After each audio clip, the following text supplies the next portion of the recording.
सभी मित्रों को मेरा नमस्कार। राजस्थान के अभिलेखों की जानकारी के कड़ी के अंतर्गत हम आज 5वीं क्लास प्रारंभ कर रहे हैं और ये इस अभिलेखों के संदर्भ में हमारी अंतिम क्लास होगी। तो हम अपनी हेडिंग लगा लेते हैं, राय सिंह की प्रशस्ति। हेडिंग आ गई आपकी, राय सिंह की प्रशस्ति। ये भैया प्रशस्ति जो है 1594 की है।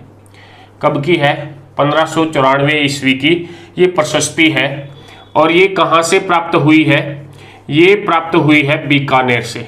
कहाँ से मिली? बीकानेर से। दूसरी बात देखिए, राय सिंह की प्रशस्ति का प्रशस्तिकार एक जैन मुनि को माना गया है। जैन मुनि जिनका नाम हमें मिलता है जैता। ठीक बात है। कई जगहों पर इसका नाम जैता भी है, तो हमें इससे कंफ्यूज नहीं होना है। जैता या जैता वो एक ही बात है। तो 1594 की ये प्रशस्ति है। कहाँ से मिली है? बीकानेर का जो दुर्ग है, दुर्ग के दरवाजे के पार्श्व में लगी हुई है। बीकानेर दुर्ग के दरवाजे पर है, पार्श्व में, पीछे की साइड में जो है वो लगी हुई है दुर्ग के ऊपर। तो देखिए यहाँ ये जो प्रशस्ति है ये हमें इतिहास किसका बताएगी? बीकानेर का। बीकानेर के अंदर कौन सा वंश? राठौड़ राजवंश। कौन सा राजवंश आएगा आपके पास? राठौड़ राजवंश का इतिहास। कहाँ का? बीकानेर का। तो देखिए इसमें किस किस का इतिहास मिलेगा हमको। इसकी विषय वस्तु के रूप में बीका से लेकर के, किससे? राठौड़ बीका से लेकर के और राय सिंह के समय तक का, बीका से राय सिंह तक का जो इतिहास है वो हमें जानने को मिलेगा इस प्रशस्ति से। राय सिंह की प्रशस्ति 1594 ईस्वी की है। बीकानेर के दुर्ग के दरवाजे पर ये खुदी हुई है और इसके प्रशस्तिकार हो गए आपके जैन मुनि जैता। ये हमें बीकानेर के राठौड़ राजवंश का इतिहास उपलब्ध करवाती है। कहां से लेकर के? बीका से लेकर के और कहां तक? राय सिंह के समय तक की जानकारी हमें इसमें मिलती है। तो मुख्यतया ये जो जानकारी दे रही है वो राय सिंह के समय काल की दे रही है। तो देखिए राय सिंह के समय काल की हमें क्या क्या जानकारी उपलब्ध करवाती है, तो उसमें बात करें अगर, तो पहली जो जानकारी मिल रही है वो मिल रही है कि राय सिंह ने बीकानेर के दुर्ग का निर्माण करवाया। कौन सा? बीकानेर का दुर्ग। बीकानेर का दुर्ग राय सिंह ने निर्माण करवाया। इसमें तारीख दी गई है। ये दुर्ग जो है वो बनवाया गया था 30 जनवरी 94 का है। 5 साल पहले स्टार्ट किया था, 1589 ईस्वी में। ये तो बीकानेर के दुर्ग के निर्माण कार्य प्रारंभ होने की तिथि है। 5 साल तक कार्य चला। मतलब कब तक चला भाई? 1594 ईस्वी तक इसका कार्य चला। राय सिंह का एक मंत्री था करमचंद। क्या नाम है? करमचंद। इन्हीं की देखरेख के अंदर जो है इस दुर्ग का निर्माण कार्य किया गया था। तो किसकी देखरेख में हुआ ये कार्य? करमचंद की देखरेख में ये कार्य हुआ है। ये वर्णन हमें कहां से मिल रहा है? ये राय सिंह प्रशस्ति उपलब्ध करवा रही है। ये कह रहे हैं कि राय सिंह ने बीकानेर के दुर्ग का निर्माण करवाया। 30 जनवरी 1589 ईस्वी से ये प्रारंभ हुआ। 5 साल कार्य चला। 1594 में समाप्त हुआ। और ये जो दुर्ग जब बनकर के समाप्त हुआ तो इस दुर्ग का जो दरवाजा था यहाँ पर इसके निर्माण के संबंध की क्या लगाई गई? प्रशस्ति लगाई गई। ये दुर्ग का निर्माण कार्य किसकी देखरेख में हुआ? करमचंद की देखरेख में हुआ। दूसरी बात याद रखना मित्रों, बीकानेर का जो दुर्ग है ये लाल पत्थर का बना है। किसका बना हुआ है? लाल पत्थर से निर्मित है। इसलिए इस दुर्ग को लालगढ़ भी कहते हैं हम लोग। क्या कहते हैं? लालगढ़। ठीक बात है। या इसका एक अन्य और नाम भी मिलता है, जूनागढ़। क्या मिल गया? जूनागढ़ या लालगढ़। ठीक बात।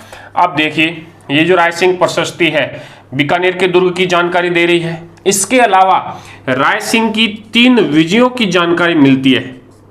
राय सिंह के विजय अभियान, इसकी भी जानकारी जो है ये हमें देगी। तो देखिए मित्रों कौन कौन से विजय अभियानों की ये जानकारी देगी।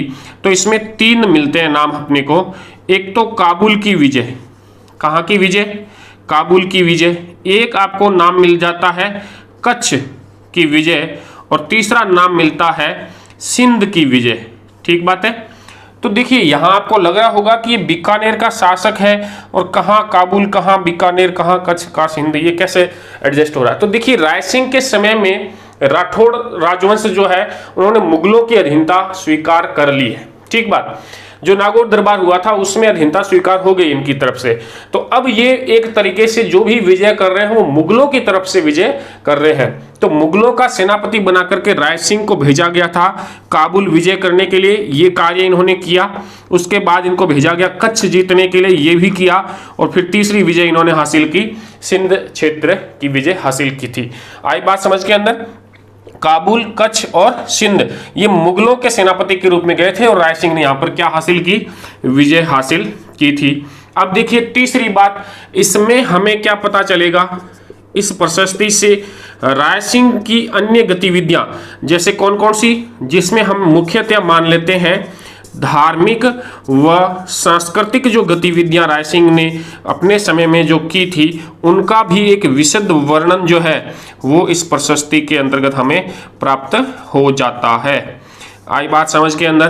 तो कुल मिलाकर के ये आपकी राय सिंह प्रशस्ति है। देखिए एक बार फटाफट से हम इसको रिवीजन लेते हैं। राय सिंह की प्रशस्ति कब की है? 1594 ईस्वी की। कहां पर है? बीकानेर के दुर्ग के दरवाजे पर खुदी हुई है। किसका इतिहास मिलता है? बीकानेर के राठौड़ राजवंश का इसमें इतिहास मिलेगा। कहां से कहां तक का? बीका से लेकर के और राय सिंह के समय तक का जो शासनकाल है वो इस प्रशस्ति से हमें पता चलता है। राय सिंह के बारे में क्या प्रमुख जानकारी मिलेगी? तो पहला तो ये कि इसने बीकानेर के दुर्ग का निर्माण करवाया। निर्माण कार्य प्रारंभ हुआ है 30 जनवरी 1589 को और 1594 मतलब 5 साल बाद ये कार्य पूर्ण हुआ। इनके एक मंत्री का नाम मिलता है इसमें। कौन से मंत्री का नाम है? करमचंद। इनकी देखरेख में ये दुर्ग का कार्य पूर्ण हुआ। ठीक, दुर्ग लाल पत्थर का बना हुआ है इसलिए इसका अन्य नाम मिल जाता है हमको लालगढ़, या दूसरा नाम क्या है बीकानेर के दुर्ग का? जूनागढ़। ठीक है, अब देखिए इसी प्रशस्ति से हमें राय सिंह की विजय मुगल सेनापति के रूप में मिलती है 3 चीजें। एक तो काबुल की विजय की थी, एक कच्छ की विजय की और तीसरी कौन सी हुई? सिंध की विजय। और तीसरी चीज हमें मिलती है राय सिंह की धार्मिक सांस्कृतिक गतिविधियों की जानकारी। ये जो राय सिंह की प्रशस्ति है इसका प्रशस्तिकार कौन है?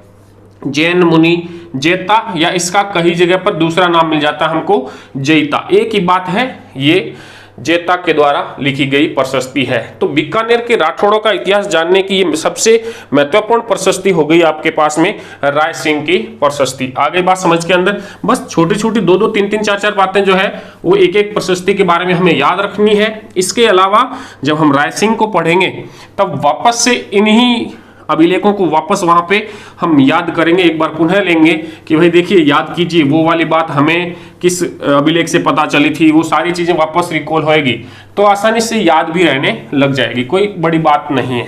तो ये होगी आपकी राय सिंह की प्रशस्ति। अब अगली हेडिंग लगाते हैं जयपुर वालों के लिए, आमेर का लेख। आमेर का लेख, ये लीजिए आपकी हेडिंग आ गई, आमेर का लेख। भैया ये है 1612 ईस्वी का। कब का है? 1612 ईस्वी। ये कहाँ का होगा भाई? आमेर दुर्ग कहाँ पे है? जयपुर में है, तो ये लीजिए जयपुर। तो जो आमेर का लेख है 1612 ईस्वी का है, जयपुर का है। इसके अंदर क्या हमें जानकारी मिलेगी? कछवार राजवंश की जानकारी। कौन से राजवंश की? कछवार राजवंश की जानकारी मिलती है हमको। तो ये लीजिए कछवार राजवंश की जानकारी। अब देखिए इसमें एक महत्वपूर्ण चीज बताई गई है। इसमें कछवार राजवंश के जो शासक है उनके लिए एक विरुद्ध मिलता है। कछवार राजवंश के शासकों को कहा गया है इसमें रघुवंश तिलक। क्या कहा गया है? रघुवंश तिलक। ये इंपॉर्टेंट है, पूछा गया है, याद रखना है हमें। कछवार राजवंश के शासकों को रघुवंश तिलक कहा गया है। किसमें कहा गया? आमेर के लेख के अंदर कहा गया। 1612 ईस्वी का कहां से? जयपुर से प्राप्त हुआ है। इसमें कछवार राजवंश की वंशावली भी मिलती है। तो देखिए इसमें नाम मिलता है एक तो पृथ्वीराज का। किसका नाम मिलता है? पृथ्वीराज का। उसके बाद में नाम मिलता है भारमल का। किसका नाम? भारमल का। और इसके बाद में तीसरा नाम मिलता है भगवंत दास का। किसका नाम हो गया? भगवंत दास का। और चौथा नाम मिलता है मान सिंह का। ठीक है, ये 4 शासकों के इसमें नाम मिलते हैं। क्रमशः ये नाम लिखे हुए हैं पृथ्वीराज, भारमल, भगवंत दास और मान सिंह। इन चारों शासकों के नाम जो है वो आमेर के लेख से प्राप्त होते हैं। 1612 का है, जयपुर का है। कछवाहा राजवंश की जानकारी मिलती है। कछवाहा राजवंश के शासकों को क्या कहता है ये अभिलेख? रघुवंश तिलक। ठीक है, यहां एक ध्यान देने वाली बात है, एक परीक्षा में प्रश्न पूछा गया था कि मुगल राजपूत वैवाहिक संबंधों की पुष्टि कौन सा अभिलेख करता है, और फिर उसके अंदर इसी को सबसे ज्यादा सही किया गया था, लेकिन इसमें कहीं पर भी वैवाहिक संबंधों की विवेचना या उल्लेख नहीं है। ठीक बात, तो सही उत्तर क्या होगा? उस अभिलेख को लेते हैं। तो देखिए, एक अभिलेख है बरबत का लेख। ठीक बात है, ये है भैया 1613-14 का, 1613-14 ईस्वी का है बरबत का लेख। ठीक बात है। अब ये जो बरबत का लेख है, ये बरबत का लेख है आपके बयाना में। कहाँ से प्राप्त हुआ है? बयाना। जानकारी होगी आपको, बयाना कहाँ पड़ता है? भरतपुर में। ठीक है, तो ये जो भरतपुर वाला जो क्षेत्र है ये भी उस समय कछवाहा राजवंशों के ही अधीन रहा था। तो वहीं से हमें एक अभिलेख प्राप्त हुआ जिसको हम जानते हैं बरबत का लेख। ये बयाना भरतपुर के अंदर है। तो देखिए इसमें क्या है, इसमें लिखा गया है कि बरबत के अंदर एक रानी आई थी जिसका नाम मिलता है मरियम उजमानी। क्या नाम मिलता है? मरियम उजमानी या उजजमानी। मरियम उजमानी जो है ये एक उपाधि है, वास्तव में ये थी कौन? ये हरखा बाई है। कौन है? हरखा बाई। अब यहाँ लिखने की जरूरत तो नहीं है ना कि ये अकबर की पत्नी थी और ये भारमल की पुत्री थी, मान सिंह की बुआ थी, भगवंत दास की बहन थी। ये तो समझ में आ गया ना। तो ये जो मरियम उजमानी या हरखा बाई जो है ये आई थी बरबत। कहाँ आई थी? बरबत बयाना के अंदर आई थी, उस गांव में। और यहाँ इसने बरबत के अंदर एक बाग और एक तालाब का निर्माण करवाया। बाग प्लस एक सरोवर का जो है, तालाब का जो है इसने निर्माण करवाया था। कहां पर करवाया था? बरबत नामक स्थान पर। और यहां इस जो सरोवर, जो बगीचा लगाया, यहां ये लेख मिला है बरबत का लेख। और इससे हमें पुष्टि होती है मुगल राजपूत वैवाहिक संबंध की। मुगल राजपूत वैवाहिक संबंध। ठीक बात है। तो कुल मिलाकर के बात ये हुई कि हमें कछवाहा राजवंश के संबंध के अंदर 2 अभिलेख पढ़ने होते हैं। ठीक है, पहला तो हो गया आपका आमेर का लेख, जो कब का है भैया? 1612 ईस्वी का है। कौन सी जगह? जयपुर है, आमेर दुर्ग।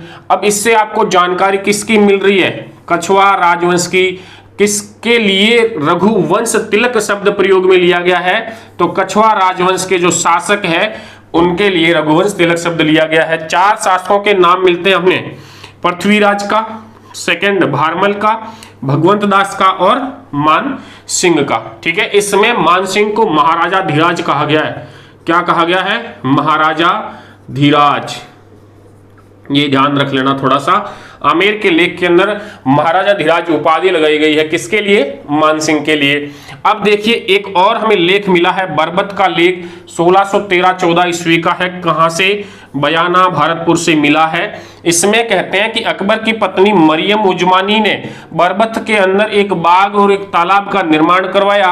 और यहाँ पे ये लेख लिखा हुआ है और इस लेख से हमें जानकारी मिलती है मुगल राजपूत वैवाहिक संबंधों की जानकारी प्राप्त होती है। तो ये सबसे इंपॉर्टेंट है आपके लिए। मुगल राजपूत वैवाहिक संबंधों की जानकारी कौन सा अभिलेख देता है? बरबत का अभिलेख ये जानकारी उपलब्ध करवाता है। आगे बात समझ के अंदर। तो ये हो गए आपके आमेर के कछवाहा राजवंश या जयपुर का जो कछवाहा राजवंश है उसके संबंध के अभिलेख। अब सन के बढ़ते क्रम की अगर बात करें तो हम बढ़ते क्रम से ही आ रहे हैं आगे।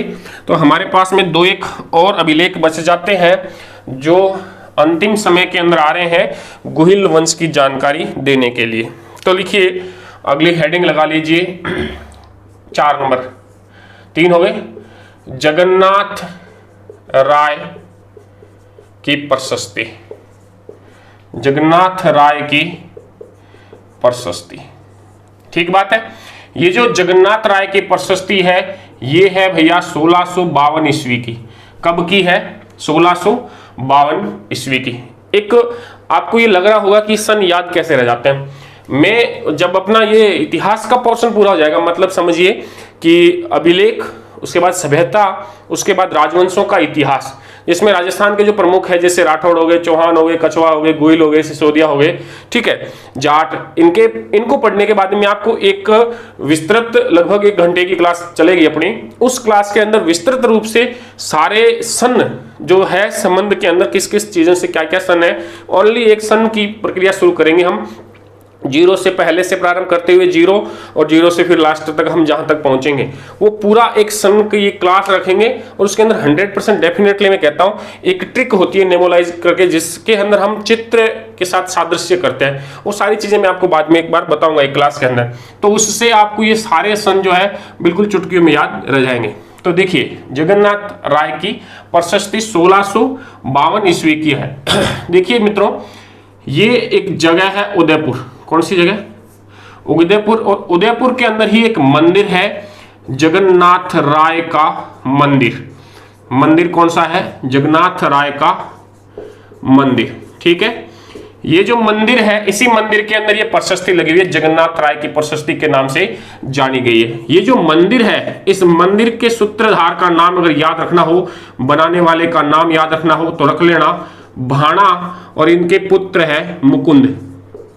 भाणा और इनके पुत्र मुकुंद, इनके द्वारा इस मंदिर का निर्माण किया गया था। हालांकि जो निर्माण कार्य है वो जगत सिंह ने करवाया, महाराणा जगत सिंह। तो देखिए, ये जो जगन्नाथ राय का मंदिर है, यहां पर ये प्रशस्ति लिखी हुई है। तो इस प्रशस्ति का प्रशस्तिकार का नाम भी हमें याद रख लेना है, प्रशस्तिकार। तो देखिए, जगन्नाथ किसके लिए प्रयुक्त होता है? कृष्ण भगवान के लिए प्रयुक्त होता है। तो इसका प्रशस्तिकार भी क्या है? कृष्ण भट्ट नाम से एक व्यक्ति है, ठीक है। तो सीधा सीधा याद रह जाएगा, जगन्नाथ राय की प्रशस्ति जगन्नाथ भगवान कृष्ण, और कृष्ण भट्ट ही क्या है? इसके प्रशस्तिकार हैं। तो देखिए 1652 की है उदयपुर में। अब देखिए, ये जो प्रशस्ति है इससे हमको जानकारी मिलती है गुहिल वंश, सिसोदिया राजवंश, ठीक बात है। तो कहां से लेकर के कहां तक? बप्पा से जगत सिंह तक, बप्पा से महाराणा जगत सिंह की तक की जो इतिहास है, जो जानकारी है, वो हमें इस जगन्नाथ राय की प्रशस्ति से उपलब्ध होता है, ठीक है।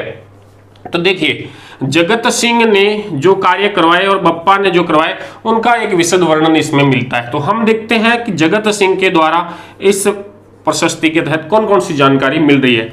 तो देखिए, एक तो यही मिल रही है कि इसने इस मंदिर का निर्माण करवाया। कौन सा मंदिर? जगन्नाथ राय का मंदिर इसने ने बनवाया है, ठीक है। ये बात तो चलेगी, लेकिन याद ये रखना है, प्रश्न तो इसके शैली के बारे में पूछा जाता है कि जगन्नाथ राय का मंदिर उदाहरण है कौन सी शैली का? पंचायतन शैली का। देखिए, पंचायतन शैली, नागर शैली, द्रविड़ शैली, मंदिरों के लिए निर्माण की अलग अलग शैली है। तो ये हम एक जब कला पढ़ेंगे ना, वहां इसको एक डिटेल से बताएंगे कौन सी शैली किस में, मतलब क्या प्रमुख आधार है शैली का। तो जगन्नाथ राय का मंदिर बनवाया पंचायतन शैली के अंदर, ये हो गई पहली बात जगत सिंह के बारे में। दूसरी बात देखिए, इन्होंने पिछोला झील में, पिछोला जो तालाब है, झील है, वहां पे मोहन मंदिर का निर्माण करवाया। कौन सा मंदिर बनवाया है? पिछोला के अंदर मोहन मंदिर बनवाया। ये दूसरा कार्य हो गया इनका। और तीसरी बात इनके बारे में जो हमें पता चलती है इस प्रशस्ति से, वो है रूपसागर तालाब का निर्माण करवाया। किसका निर्माण करवाया है? रूपसागर तालाब का निर्माण, ये भी जगत सिंह ने करवाया। और इसकी जानकारी भी हमें जगन्नाथ राय की प्रशस्ति से पता चलती है, ठीक बात है। तो ये हो गया आपका जगन्नाथ राय की प्रशस्ति। मित्रों, कब की है? 1652 ईस्वी की है। कहां पे है? उदयपुर के अंदर एक मंदिर है, जगन्नाथ राय का मंदिर। मंदिर के सूत्रधार कौन है? भाणा और उसके पुत्र मुकुंद। इन्होंने ये मंदिर के कारीगर है, ठीक है। इसमें हमें बप्पा से लेकर के और जगत सिंह, महाराणा जगत सिंह के तक की जो है वो जानकारी मिलती है। जगत सिंह के 3 कार्य का वर्णन हमें प्राप्त होता है।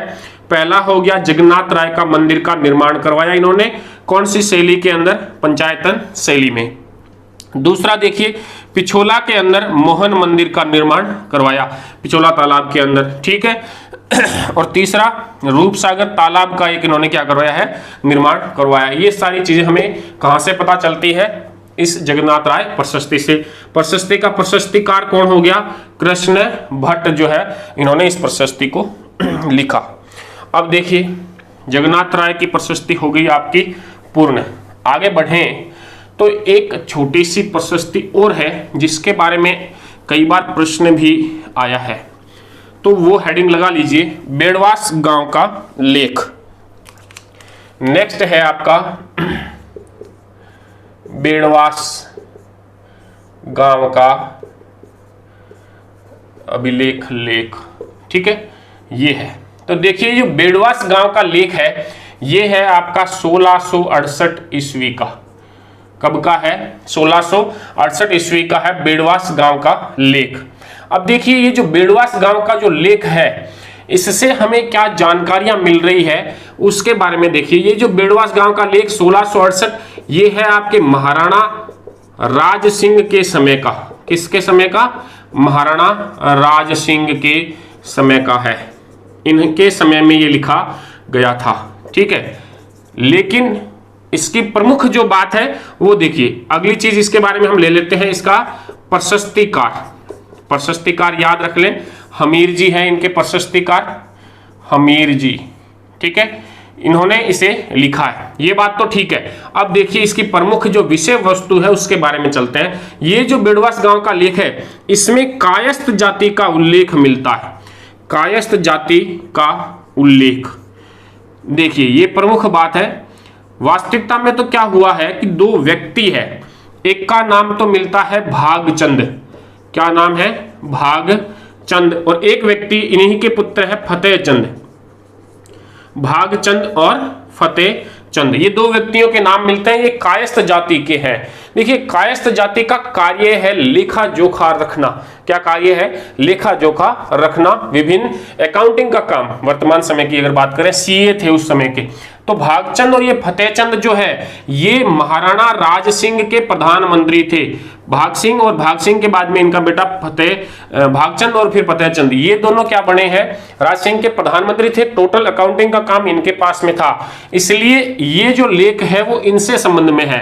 भागचंद और फतेहचंद कौन सी जाति के हैं, कायस्थ जाति के हैं। इनके कार्य क्या है, इनके वर्ग क्या थे, अकाउंटिंग में किस प्रकार के कर, वो सारा जो वर्णन है वो हमें किससे प्राप्त होता है, बेड़वास गांव के लेख से प्राप्त होता है। इसमें दो शब्द मिलते हैं, देखिए एक तो है देशदान, शब्द मिला है देशदान, और एक शब्द मिला है उभयदंड, उभयदंड। तो ये दोनों शब्द जो है इनके अर्थ हमें पता होने चाहिए। देशदान का मतलब हुआ गांव, शहर, नगर या शहर, गांव, शहर या देश की सीमा पर, देश की सीमा पार करने पर, सीमा पार वसूली किया जाएगा जो, या वसूला जाने वाला चुंगी कर, वसूला जाने वाला चुंगी जो कर है,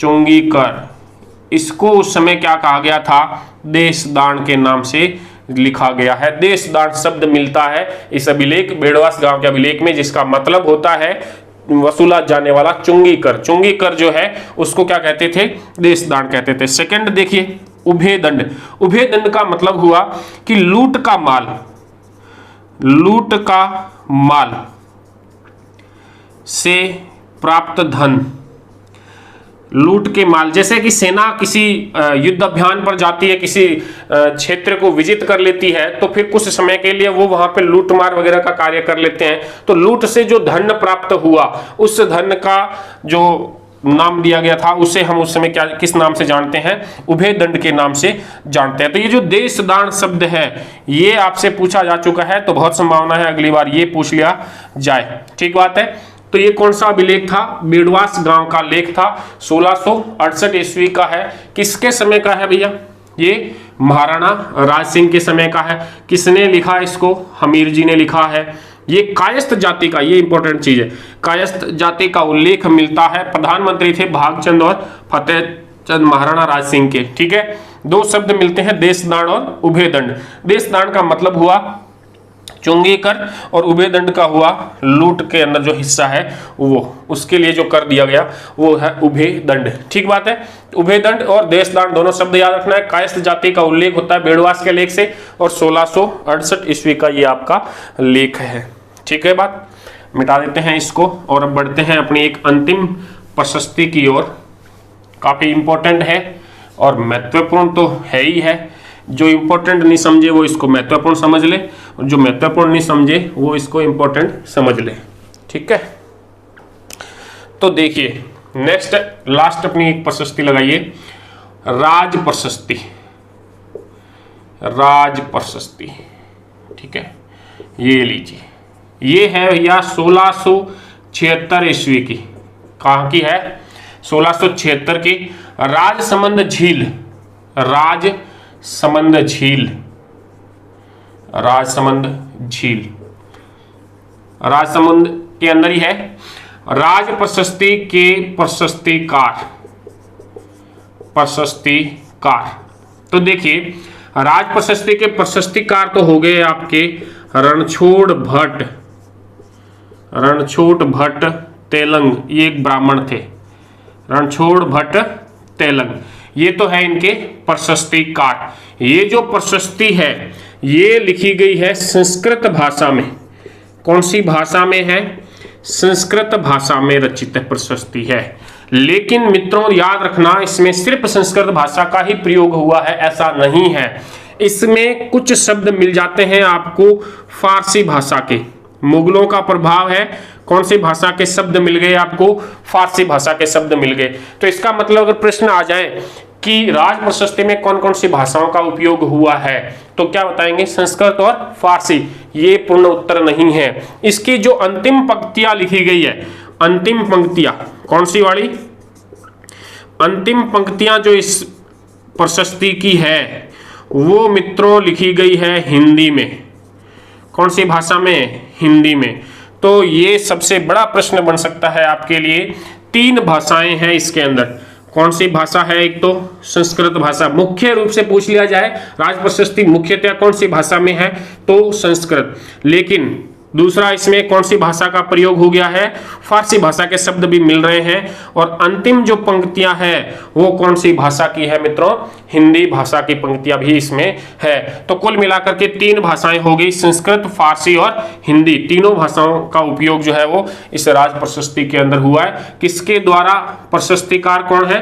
रणछोड़ भट्ट तेलंग। तो देखिए ये जो राजसमंद झील है, इस झील की एक पाल है जिसका नाम हमें मिलता है नौचौकी पाल। क्या नाम है? नौचौकी पाल। किनारों, तट, उपाड़। ठीक है, तो जो नौचौकी पाल है यहां पर शिलाएं लगाई हुई है। क्या लगाई हुई है? 25 शिलाएं हैं। श्याम शिला, काले रंग का पत्थर, काले रंग की पट्टियां हैं। 25 श्याम शिलाएं हैं। इनके ऊपर जो है वो इसके प्रशस्ति को लिखा गया है। पर आपको 24 तो सर्ग मिल जाएंगे। कितने सर्ग मिल जाएंगे? 24 सर्ग मिल जाएंगे और श्लोक मिल जाएंगे 1106। तो मित्रों इसके ऊपर 24 सर्ग का मतलब अध्याय समझ लीजिए, पाठ समझ लीजिए, और श्लोक कितने हैं? 1106 है। प्रत्येक जो शिला है उसके ऊपर लिखे गए हैं। तो प्रत्येक शिला के अंदर पहले तो देवता की स्तुति है और उसके बाद में जो है उसके बारे में वर्णन मिला है। ठीक है, ये जो शिलाएं हैं ये 3 बाई 2.5 फीट के पत्थर की है। 3 बाई 2.5 फीट का पत्थर है, उसकी शिलाएं हैं। ये सब कुछ तो ठीक है, बस इतना याद रह जाएगा तो अच्छी बात। लेकिन इसके बारे में जो प्रमुख आपको याद रखना है तथ्य वो है कि ये विश्व की सबसे बड़ी प्रशस्ति है। विश्व की सबसे बड़ी प्रशस्ति या अभिलेख है। प्रशस्ति या अभिलेख। ठीक है, ये चीज आपको याद रखनी है। ये इतनी बड़ी लिखी हुई है, 1106 श्लोक मिल जाते हैं इसके अंदर। 25 बड़ी बड़ी शिलाओं के ऊपर ये प्रशस्ति लिखी गई है। कहाँ पे है ये? राजसमंद झील, नौचौकी पाल जो है यहाँ पर ये आपको मिलेगी। तो मित्रों अब हम बात करते हैं इसकी विषय वस्तु के बारे में। ठीक है, तो देखिए इसकी विषय वस्तु क्या क्या मिलेगी। इसमें आपको बप्पा से लेकर के, कहाँ से लेकर के? बप्पा से लेकर के और महाराणा जगत सिंह द्वितीय तक का आपको वंशावली मिलेगी, जगत सिंह सेकंड तक की, जगत सिंह सेकंड। ठीक बात है। हालांकि हम बात, ये जो राज प्रशस्ति है लिखवाई और कार्य सारा किसने किया है, महाराणा राज सिंह ने किया है। ठीक है, इसके सूत्रधार तो कौन है, महाराणा राज सिंह है, इन्होंने ही ये सारा कार्य किया है। लेकिन वंशावली किसके समय तक की मिल रही है इसके अंदर, जगत सिंह द्वितीय तक की मिल रही है। हो सकता है इन्होंने बाद में इसके अंदर अपना नाम जो है ऐड किया हो, क्योंकि राज सिंह के बाद में आते हैं जगत सिंह द्वितीय। तो बप्पा से लेकर के जगत सिंह सेकंड तक की इसमें वंशावली मिली है। अब देखिए, इसी के अंदर बप्पा को कहा गया है बाष्प। क्या शब्द मिला है बप्पा के लिए, बाष्प शब्द मिला है। और ये भी लिखा है कि उस समय बप्पा जो है 50 पल का, कितने पल का, 50 पल का सोने का कंकण धारण करते थे। अब ये पल जो है ये एक माप तोल की इकाई है, तो ये चीज याद रख लेना। माप तोल की इकाई पण का जो उल्लेख है, पल का जो उल्लेख है वो हमें कौन सी प्रशस्ति से प्राप्त हुआ है, राज प्रशस्ति से प्राप्त हुआ है। किसके लिए कहा गया है, बाष्प शब्द का प्रयोग बप्पा के लिए कहा गया है। जगत सिंह सेकंड तक की जो है ये हमें जानकारी उपलब्ध करवाता है। अब और क्या मिलेगा इसके अंदर, देखिए इसमें अन्य और चीजें जो मिल रही है वो है कि इसके अंदर मुगल और मेवाड़ संधि जो हुई है उसका उल्लेख है, मुगल मेवाड़ संधि। ठीक है मित्रों, मुगल मेवाड़ संधि का उल्लेख मिलता है। मतलब कि महाराणा प्रताप के बाद में अमर सिंह के समय में जो संधि हुई है मुगलों के साथ, मेवाड़ की जो संधि हुई है, तो उस संधि का उल्लेख जो है वो कहाँ मिलता है, इस राज प्रशस्ति से हमें मिलता है। इसके अलावा देखिए एक चीज और याद रख लीजिए कि ये जो राजसमंद झील है, राजसमंद झील, इसका निर्माण महाराणा राज सिंह ने करवाया। लेकिन किसके तहत करवाया, अकाल राहत कार्यों के तहत। किसमें करवाया है, अकाल राहत कार्य। 15 वर्ष तक चला था ये अकाल राहत कार्य, और इस राहत कार्य अकाल हो गया था तो महाराणा ने अपनी तरफ से, जैसे मनरेगा में काम किया जाता है ना वर्तमान में, उसी प्रकार से लोगों से ये काम करवाया और उनको मजदूरी दी और इस झील का निर्माण करवाया। कौन सी झील, राजसमंद झील। 15 वर्ष तक ये कार्य चला। तो राजसमंद झील का निर्माण महाराणा राज सिंह ने अकाल राहत कार्यों के तहत करवाया है। ये जानकारी हमें राज प्रशस्ति से मिलती है। मुगल मेवाड़ संधि का जो उल्लेख है ये भी हमें राज प्रशस्ति से पता चलता है। बप्पा के लिए बाष्प शब्द का प्रयोग मिलता है और ये 50 पल का सोने का कंकण धारण करते थे। ये जानकारी भी हमें राज प्रशस्ति उपलब्ध करवाती है। 1106 श्लोक है, 24 सर्ग है, 3 बाई 2.5 फीट की प्रत्येक शिला है। टोटल कितनी है, 25 है। राजसमंद झील पे लगी हुई है। सन क्या है, 1676 की ये प्रशस्ति है। इस प्रशस्ति को किसने लिखवाया है, राज सिंह ने लिखवाया है। प्रशस्तिकार कौन हो गए, रणछोड़ भट्ट तेलंग हो गए। संस्कृत भाषा है, फारसी भाषा है और हिंदी भाषा का भी इसमें क्या हुआ है, प्रयोग हुआ है। ठीक बात है मित्रों। एक ये संधि की बात याद आई तो एक और बात याद आ जाती है। हल्दी घाटी का जो युद्ध है उसका वर्णन जो हमने अभी जगन्नाथ राय की प्रशस्ति पढ़ी है, उस प्रशस्ति के अंदर हमें हल्दी घाटी के युद्ध का वर्णन भी मिलता है। आप पिछले उसके अंदर वापस उसको ऐड कर लेना। ठीक बात है। तो ये तो हो गए आपके जितने भी हमने अभिलेख लेने थे। हालांकि इसके अलावा भी है अभिलेख काफ़ी सारे, लेकिन अब उनका हमारा परीक्षा की दृष्टि से कोई महत्व नहीं है। कुछ हमारे समक्ष फारसी अभिलेख भी आए हैं। फारसी अभिलेख का मतलब ये कि मुस्लिम शासकों के द्वारा या मुस्लिम जो उनके सामंत रहे होंगे, सेनापति रहे होंगे, उनके द्वारा लिखवाए गए थे। तो उनकी भी जानकारी हमें एक दो एक अभिलेखों की होनी चाहिए, पूछे जा सकते हैं। तो फटाफट से उसको भी हम देख लेते हैं। तो देखिए मित्रों, फारसी अभिलेख, फारसी अभिलेख, तो फारसी अभिलेखों के अंतर्गत देखिए 2-3 एक हैं, आसानी से याद रह जाएंगे। सबसे प्रथम, सर्वप्रथम राजस्थान का जो सर्वप्रथम अभिलेख है जो फारसी भाषा में है, कौन सी भाषा का सर्वप्रथम अभिलेख, फारसी का। ठीक है, तो वो तो हो गया आपका 1200 ईस्वी का है। कौन सी ईस्वी में, 1200 ईस्वी का ढाई दिन का झोपड़ा, ढाई दिन का झोपड़ा का अभिलेख, ढाई दिन का झोपड़ा, इसका एक अभिलेख है। ये हो गया आपका सबसे पहला फारसी अभिलेख। ये 1200 ईस्वी का है। ढाई दिन का झोपड़ा जो मस्जिद है इसका है। इसमें लिखा गया है, उन व्यक्तियों के नामों का उल्लेख है, उन व्यक्तियों के नाम। इसमें क्या मिलते हैं हमें? उन व्यक्तियों के नाम मिलते हैं जिन्होंने एक संस्कृत पाठशाला को, किसको? संस्कृत पाठशाला को किसमें बदल दिया? ढाई दिन के झोंपड़े में। किसमें बदला? ढाई दिन के झोंपड़े में।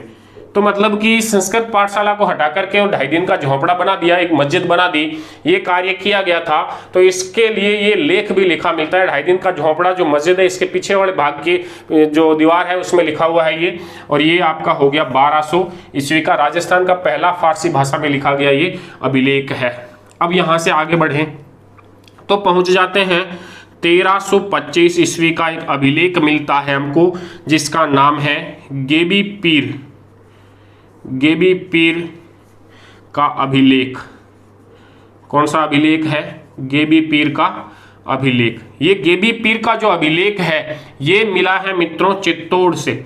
कहाँ से है ये गेबी पीर की दरगाह? कहाँ है? चित्तौड़ में है। चित्तौड़ से मिला है गेबी पीर का अभिलेख, 1325 ईस्वी का है। इसकी विषय वस्तु क्या है? इससे हमें जानकारी मिलती है कि अलाउद्दीन खिलजी ने, अलाउद्दीन खिलजी ने चित्तौड़ को जीता।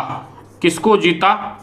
चित्तौड़ को जीता। और चित्तौड़ का नाम चेंज करके क्या रख दिया था? खिजराबाद। क्या नाम रख दिया था? खिजराबाद। ठीक है, तो ये चित्तौड़ का नाम खिजराबाद रखा जाना हमें किस अभिलेख की सहायता से पता चलता है? गेबी पीर का जो अभिलेख है चित्तौड़ से प्राप्त हुआ है 1325 ईस्वी का, वहां से पता चलता है। नेक्स्ट देखिए, नेक्स्ट आ जाते हैं 1615 ईस्वी का अभिलेख है जहांगीरी महल का अभिलेख। कौन सा अभिलेख है? जहांगीरी महल का अभिलेख, जहांगीरी महल का अभिलेख।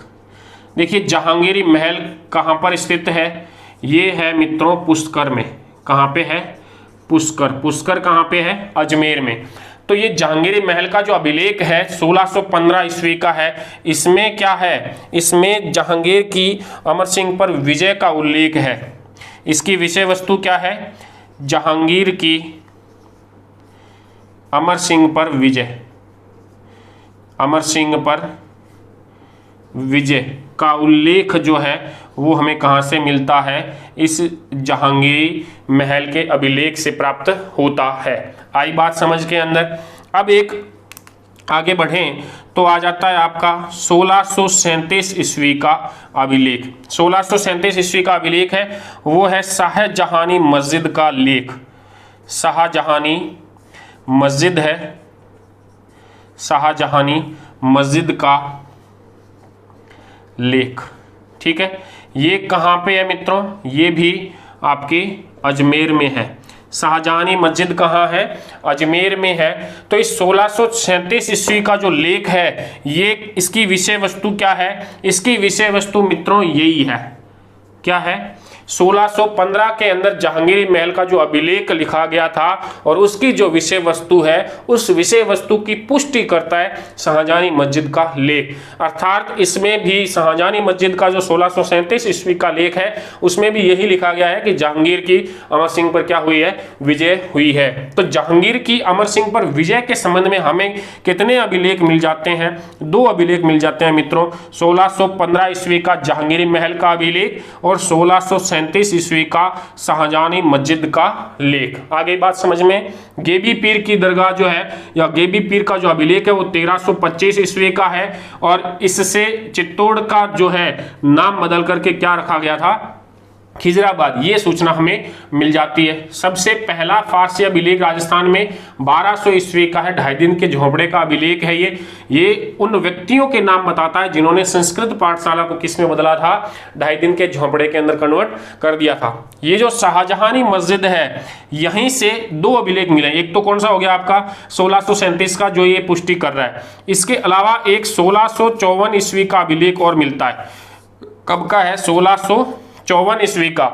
और ये जो है इस मूर्ति पूजा के खिलाफ में शाहजहां ने जो नियम बनाए थे, जो मूर्ति पूजा, मूर्तियों को तोड़ा था, उन सब का वर्णन करता है। मतलब कि ये आपको उपलब्ध करवाता है शाहजहां की धर्मांधता की जानकारी, धर्मांधता की का वर्णन कौन सा अभिलेख कर रहा है? यही शाहजहानी मस्जिद का जो लेख है यही करता है 1654 ईस्वी का। मतलब ये हुआ कि जो शाहजहानी मस्जिद है इसमें 2 है, एक तो 1637 का है, एक 1654 का है। जो 1637 वाला है वो तो 1615 वाली घटना का जो है वापस पुष्टि करता है। मतलब कि जहांगीरी महल का जो लेख है उसी की, मतलब कि जहांगीर के द्वारा अमर सिंह पर विजय की पुष्टि कर रहा है। लेकिन 1654 का यही शाहजहानी मस्जिद का ही लेख है, मतलब इसी मस्जिद में 2 लेख है। ठीक है, तो दूसरा जो 1654 ईस्वी का लेख है वो हमें जानकारी देता है शाहजहां की धर्मांधता की जानकारी उपलब्ध करवाता है। ठीक है, पहला कौन सा था आपके